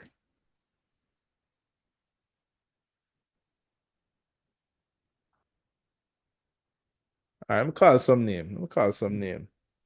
I was about to call a name and person just gone. Alexander, how you doing?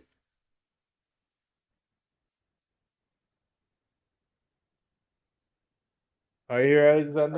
Hi, sir, I'm here. What is this chart telling us? If you can't see it, you can open it on your screen.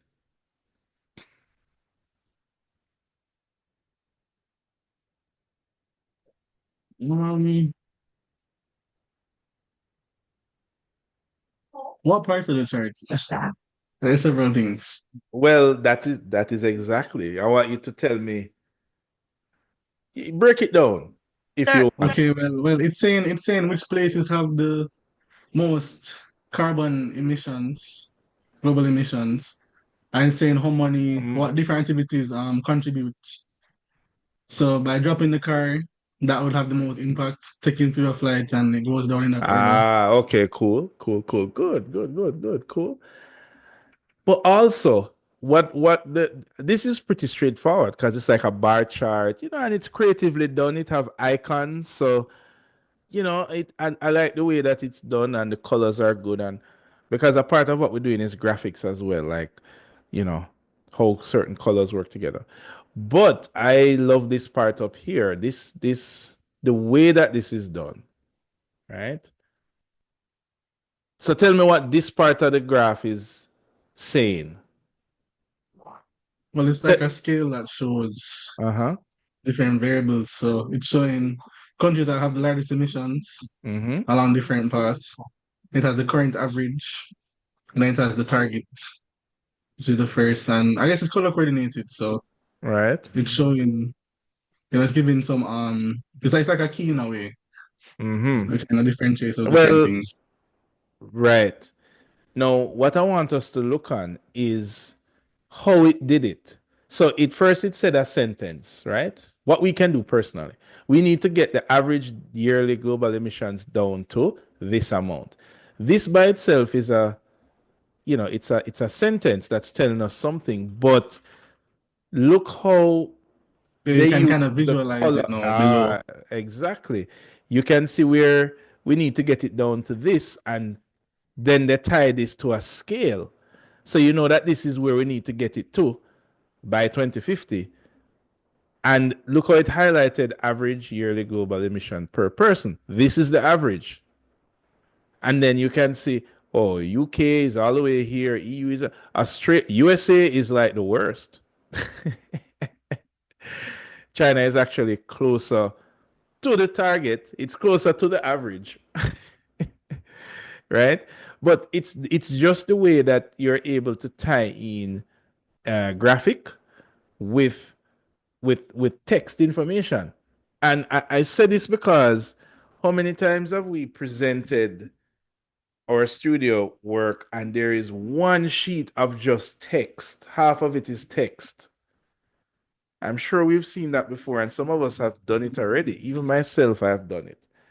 And there are some cases where you can't get rid of text. You have to use text, right? But if you could do it in such a way that there is graphics, hence the name, information and graphics, right? And it's so small, but it is very cleverly done, right? And with most of these graphics, there's a kind of cleverness to it and how it's done. We can so for example, even if we look at this one is pretty. How do we solve our plastic problem? And you see it starts with the total plastic ever produced, right? And it's like right away you see a big chunk of it is one-time use plastic forks, the one them that you only use one time. And the other big chunk of it is the ones that is still in use. But the way that this is done, it kind of shows you that, okay, of all the ones that we use one time, this little slither here is incinerated, right? Most of it is discarded. And look how much is recycled. Just this little slither here. And then of the ones that is recycled, half of it goes back into the ones that are discarded. But it's the clever way that it's done using these kind of graphics, right? And 1% of what is coined as recycled go back into ones that are still in use, right? So you could say this in a sentence. You could. But it's so much more impactful, and you say less words when you can just show it, right? So what I want you guys to do is I want you guys to just take a look at these information graphics. And then this is the kind of thing that we're going to be doing. So in order to make these kind of graphics, the recommended tool is gonna be Illustrator, right? You can use Excel to do a chart, but obviously these charts aren't typical. There is a lot of, graphical exploration that is happening here. So I wanted to show you guys these examples so that you can get a feel for what we will be doing for our first assignment, right? We're going to be doing something. Actually, we're going to be doing something that you guys are going to do when you go to study tour. So the objective is that when you guys have your study tour document, when you guys go up to present, I'm not just seeing half a page of text, but I'm seeing things that can be summarized visually, right? Anyway, that is going to do it for this class. I think I'm going to end here, and then we're going to pick up back on this on Monday afternoon, right? When we meet again. And when we are creating our infographics, we're going to conceptualize it using, we're going to write down how we built the infographics, or we're going to document it using our digital sketchbooks. Because I'm sure that things that inspire you are not just going to be images. It could be something you saw in a video. It could be something that you want to explain verbally, right? But we're going to use the notebook as a kind of a sketchbook for our purpose. And yeah, so we'll look at that on Monday. We'll explore assignment 1, and we will start to go through it on Monday. So I think I've primed you guys enough. I want to end it here. I know that it's a little late. I think it's a good place to end it. Our brains, I want to save our brain cells for further down. All right. Any questions from anybody? No, sir. All right. Sir, could you resend the email to the chat, please? To share the notebook. The email? All right, no problem. And we're going to share it next week again. Just reminded me to resend the. Yeah, reset the invite. Yeah, thank you. Sir, could you send it to me as for the Zoom chat? Yeah. Send what? Christina, well, you can send another invitation. I use my school email. No problem. Did you already send it in the form? Yeah. I Okay, did good. another submission. Okay. All right. Let me check it.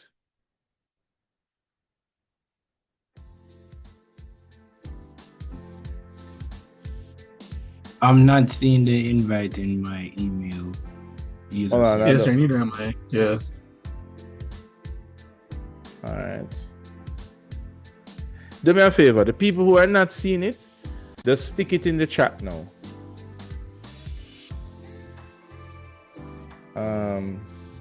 I'm still gonna send that.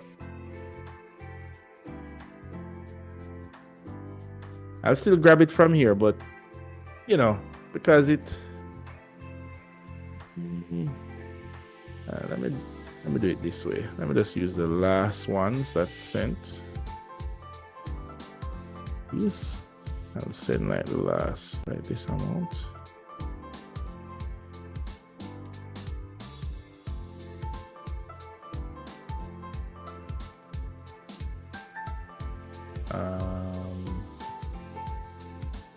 Where are you, Zoom?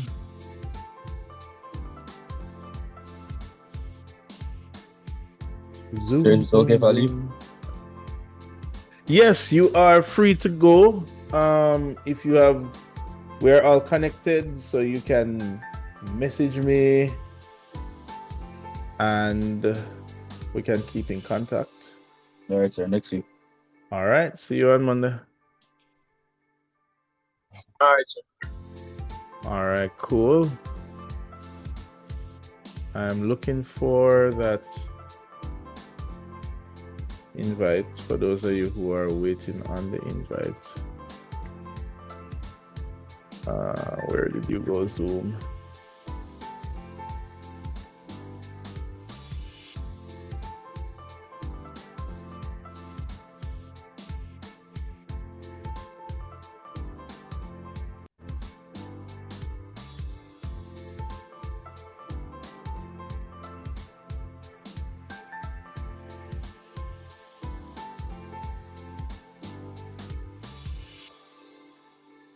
Okay, here we go.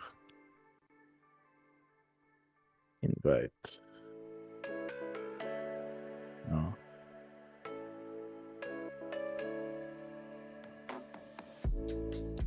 Add members.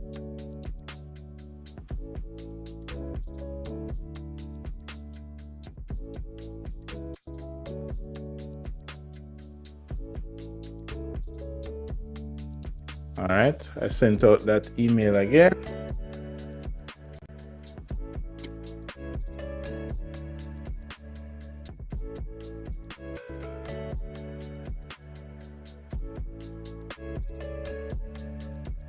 I still don't get it. McKen. Yeah, yours like the first one there. McKen. Type your email, McKen. Godfrey. It said it's sent to you too. Kimani, yep. Kimani sent as well. Everybody here is oh wait, hi man, I'm sending that to you now. You're just sent. Alexander Crooks.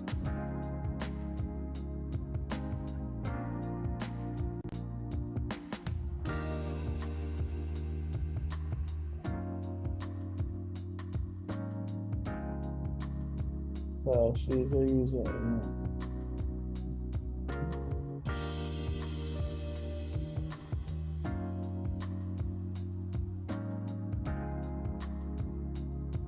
All right, we'll figure out the rest of it next class. What I would say is,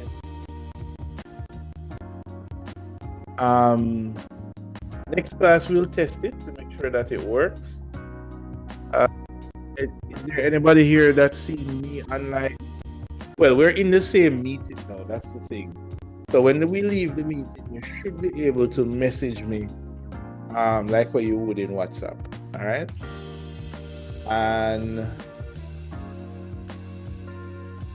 and we will figure it out as we go along.